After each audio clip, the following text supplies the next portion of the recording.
নমস্কার, চলে এসেছি একটা রেসিপি নিয়ে। আজকে আমি কাঁচা টমেটোর অর্থাৎ আমার বাড়ির গাছে হয়েছে সেগুলো সব চায়না টমেটো, এই টমেটো দিয়ে একটা আচার বানাচ্ছি। টমেটো প্রায় শেষ হয়ে গেল, তাই এগুলোকে সব তুলে নিয়েছি। তুলে ধুয়ে নিলাম, এগুলোকে একটু হালকা বয়েল করে নিচ্ছি। কড়াতে জল বসিয়েছি, জলে একটু নুন দেব। এই টমেটোগুলোকে একটু বয়েল করে নেব, করে আমি ফিরে আসছি। এগুলোকে দিয়ে আমি একটা আচার বানাবো আজকে।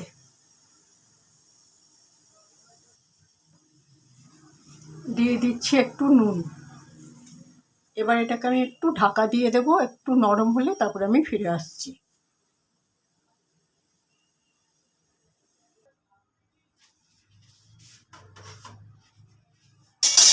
হালকা বয়েল করে ঢেলে নিলাম। কড়াতে এবার তেল দেব, তেল দিয়ে মশলা দিয়ে করছি।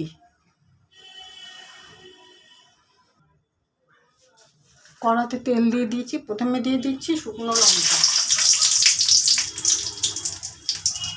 এবারে দিয়ে দিচ্ছি এই পাঁচফোড়নটা দেব।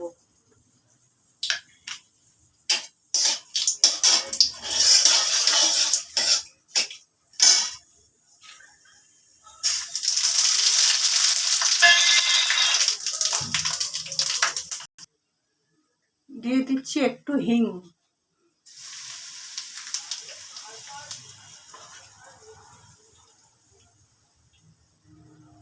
এবারে টমেটোগুলো দিয়ে দিলাম।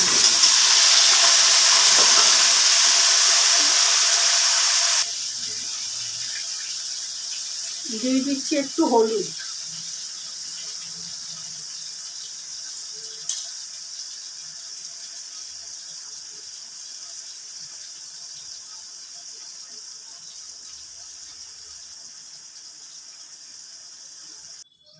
দিয়ে দিচ্ছি একটুকু আম।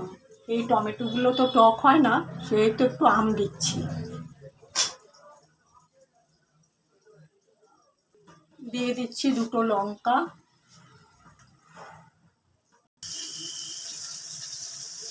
এবারে আমি চিনি দিয়ে দিচ্ছি এই চামচে 5 চামচ।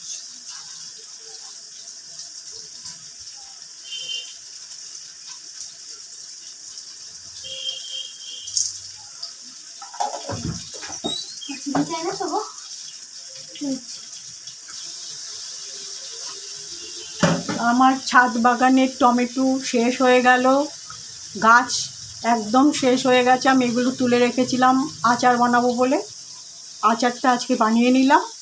রেসিপিটা পুরোই শেয়ার করেছি। একটু হালকা গরম জলে ভাপ দিয়ে নিয়েছিলাম নুন দিয়ে, তারপরে তেলের মধ্যে শুকনো লঙ্কা অনেকগুলো দিয়েছি, আর 5 ফোড়ন দিয়েছি, হিং দিয়েছি, সব শেষে একটু মিষ্টি দিয়েছি। যাই হোক, ভিডিওটা আমি আজ এখানে শেষ করব। একটু স্ট্যান্ডিং টাইমে রাখি, তারপরে আমি ফিরে এসে দেখাচ্ছি। রান্নাটা মানে আচার রান্না, এটা রান্না কি বলবো, আচার বানালাম চায়না টমেটো দিয়ে। আমি স্ট্যান্ডিং টাইমে রেখে ফিরে আসছি। চায়না টমেটো বা ছোট ছোট টমেটো সবুজ রঙের কাঁচা অবস্থাতেই তুলে নিয়ে এসে আমি এগুলোকে দিয়ে আজকে একটা আচার তৈরি করলাম। পাত্রর মধ্যে ঢেলে নিয়েছি, আর রেসিপিটা পুরোই শেয়ার করেছি। এই টমেটোগুলো সেদ্ধ হতে একটু সময় বেশি লাগে, পাকা টমেটো তাড়াতাড়ি সেদ্ধ হয়ে যায়, সেই কারণে আমি একটুখানি গরম জলে হালকা বয়েল করে নিয়েছি নুন দিয়ে। তারপরে জলটা ঝরিয়ে নিয়ে কড়াতে তেল দিয়ে শুকনো লঙ্কা অনেকগুলো ফোড়নে দিয়েছি, আর দিয়েছি 5 ফোড়ন, আর দিয়েছি হিং।